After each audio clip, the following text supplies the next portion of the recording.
This is Rhonda, and I'm going to share a commentary that I have written named Sweet Tea and a Clean House. The inspiration is pork steaks, macaroni and cheese, greens with smoked ham hocks, and buttermilk cornbread with a tall glass of sweet iced tea. Every time I'm in the kitchen, first, it must be clean before I do anything. And as I cook, I wash my dishes. My kitchen is organized, my glasses perfectly shined, pots and pans grease-free, and my silverware is in order. My kids remember me saying, "Always have your house clean," as if the president was coming over.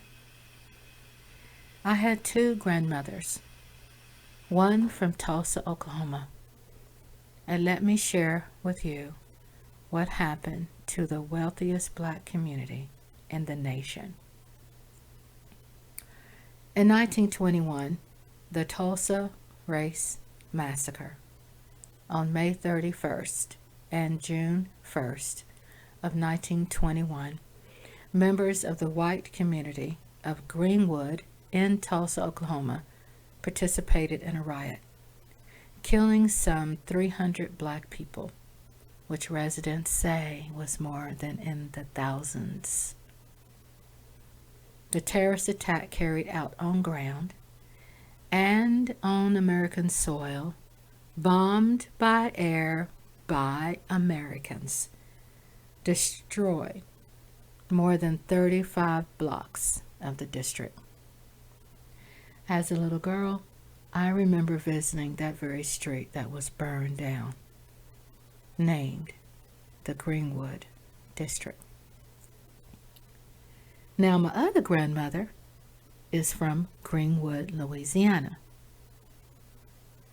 Now, isn't that amazing?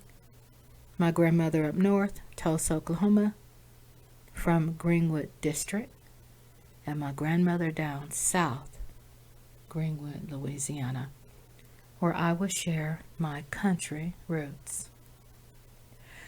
When I was a little girl, I remembered her kitchen looked so huge with a gas stove. Of course, she didn't have any air conditioning, but it was always comfortable.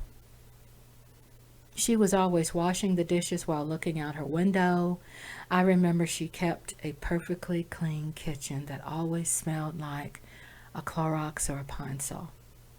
Today, those are my favorite cleaning products. In those days, it was about being perfectly clean because of the belief in the mind and soul that you could get sick if it was dirty. So if you kept it clean, then it would keep you from getting ill. That is for reasons of also pride of having a clean house. And also she believed that cleanliness is next to godliness. At the time that cleanness became a Christian cause, so did many other issues the world was grappling with at that time. Christians were working to help end slavery, fighting against child labor, educating the poor, and more. It was about cleansing your mind to think clearly and be ready. Be ready for what? Ready for the worst thing that can happen to any black family.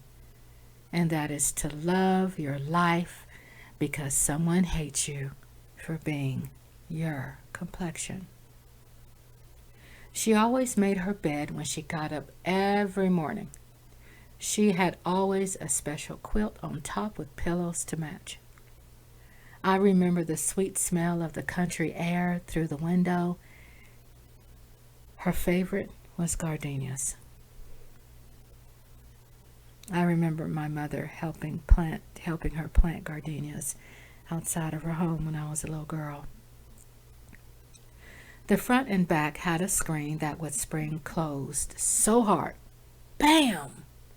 The door would slam loudly, and you would hear a voice, "Stop slamming that door." Today, as an adult, I would say the same thing. Close the door quietly.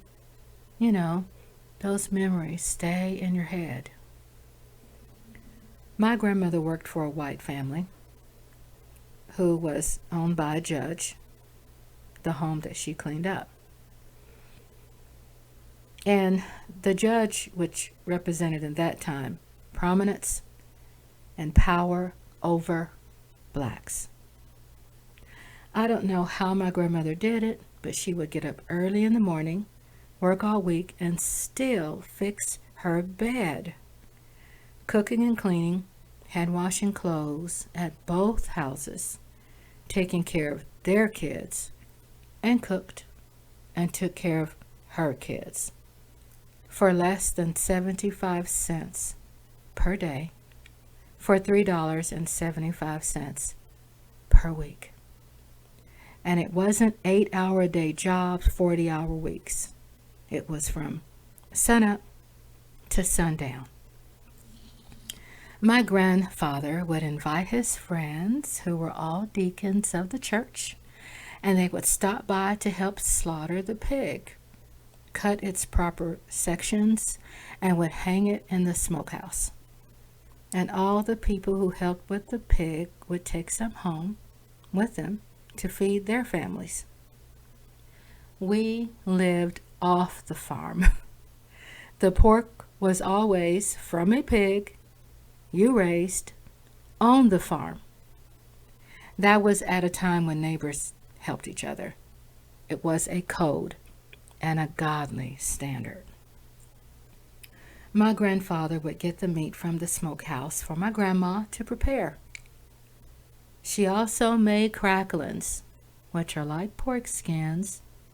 You know, the stuff that's next to the potato chips. She would fry the pork steaks, which smelled so good. And never did she cook greens without turnips and some hot water cornbread.